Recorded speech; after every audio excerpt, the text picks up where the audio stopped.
Okay, so what if literally everything you've been taught about success, setting those strict goals, following your deep burning passion, and always putting everyone else first, what if all of that is actually setting you up to fail?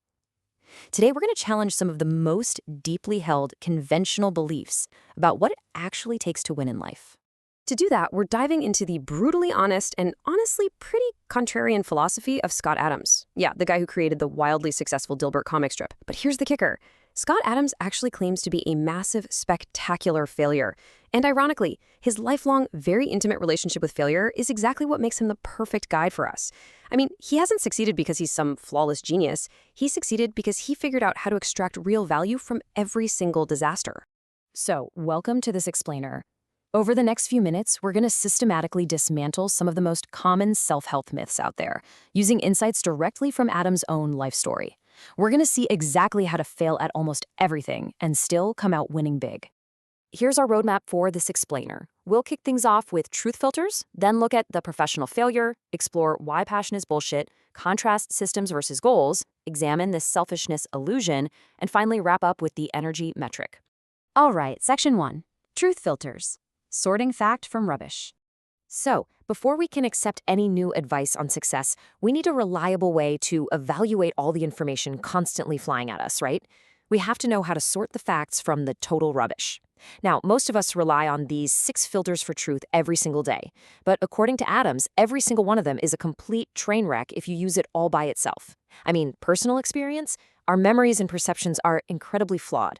Experts, well, they often work for money, not necessarily absolute truth. And scientific studies, we see correlation confused with causation all the time. So what are we supposed to do?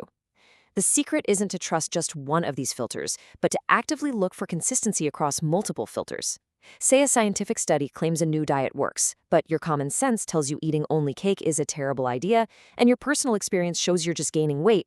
Well, you've got a total lack of consistency there.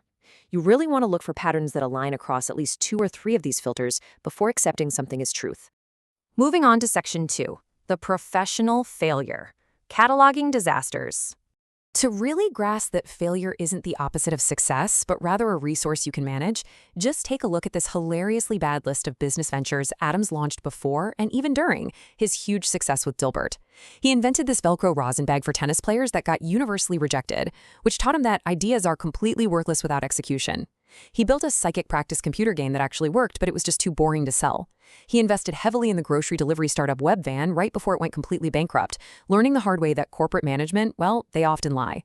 He even created the Dilburrito, a vitamin-fortified burrito that failed thanks to terrible grocery store shelf placement, plus the very unfortunate side effect of causing severe flatulence. He opened restaurants that just bled money and attracted bizarre lawsuits. The point here is actually super liberating. You can fail 95% of the time, just like Adams did, and still win big, as long as you extract a new skill, a new insight, or just a new piece of knowledge from every single failure. Which brings us to section 3. Why passion is bullshit. The passion trap. This relentless willingness to fail leads right into our first major paradigm shift. We're constantly told to follow our passion, right? But look at the contrast here. The societal myth tells us that passion causes success. But the reality? Success actually causes passion. Adam shares this fascinating anecdote from his time working as a commercial loan officer at a bank in San Francisco. His boss taught him a golden rule: never, ever make a loan to someone who is just following their passion. If a sports enthusiast wants to open a sports store purely out of a deep love for the game, they are actually a terrible bet. Instead, the bank wanted to loan money to the passionless grinder, the person who wants to open, say, a dry cleaning business simply because the spreadsheets and the profit margins look fantastic. You see, passion is really easy when things are going great, but it drains away the minute a business starts struggling. What looks like passion in successful people is usually just a byproduct of them recognizing they have a talent for something and watching it succeed. All right, section 4, systems versus goals, the core framework. So if passion isn't going to get you there, what will? Well, the answer is completely ditching your goals. I know it sounds crazy, but before we throw goals totally out the window, let's define our terms. A system is something you do on a regular basis that increases your odds of happiness or success in the long run, and it doesn't have a specific deadline. It's a daily practice, it is an ongoing process, not some distant finish line. Now, let's contrast that directly with goals. Goal-oriented people kind of exist in a state of permanent frustration. Just think about it. If your goal is to lose exactly 10 pounds, you spend every single day feeling like a failure until you hit that magic number. And if you do hit it, you celebrate for a second, and then you just feel empty until you set the next goal. You are basically living in a state of continuous pre-success failure. Systems people, on the other hand, they win every single day. If your system is simply to exercise daily, you succeed the absolute moment you step off the treadmill. You get to feel good daily, and that keeps your personal energy moving in the exact right direction, which drastically increases your odds of getting lucky over the long haul. Let's look at how this plays out practically across a few different areas of life. Take diet, for example. The goal is losing 20 pounds, but the system is eating right daily. For exercise, the goal is running a marathon. The system is moving your body every day.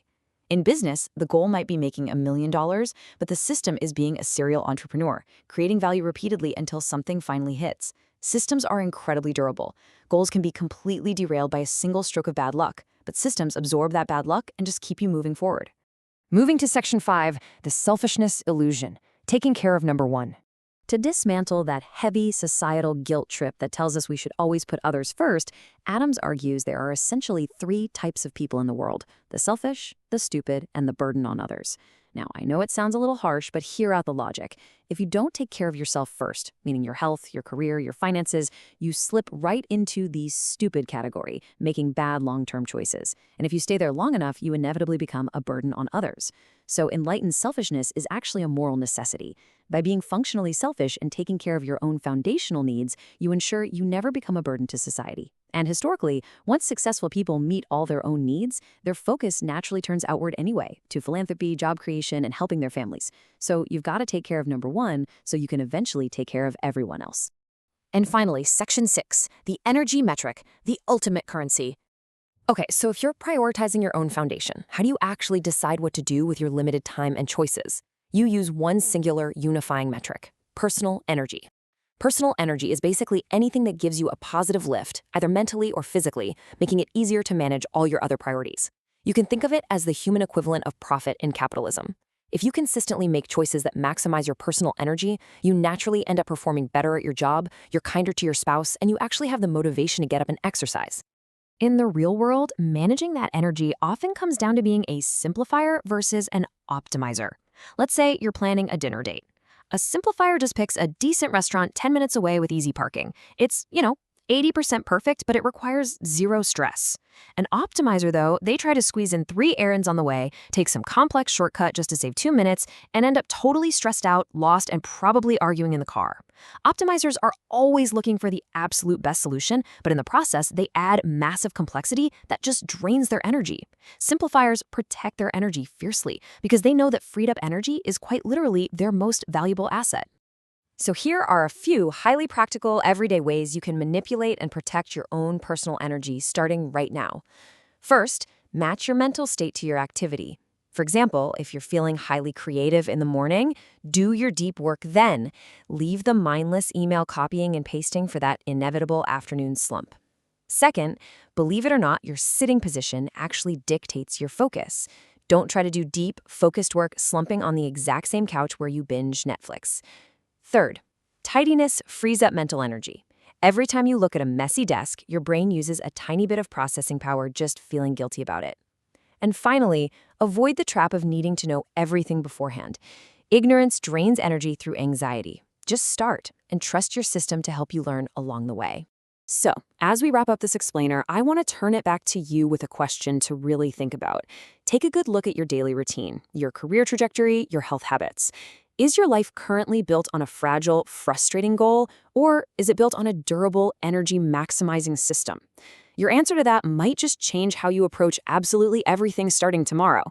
Thank you so much for learning with us, and we'll see you on the next explainer.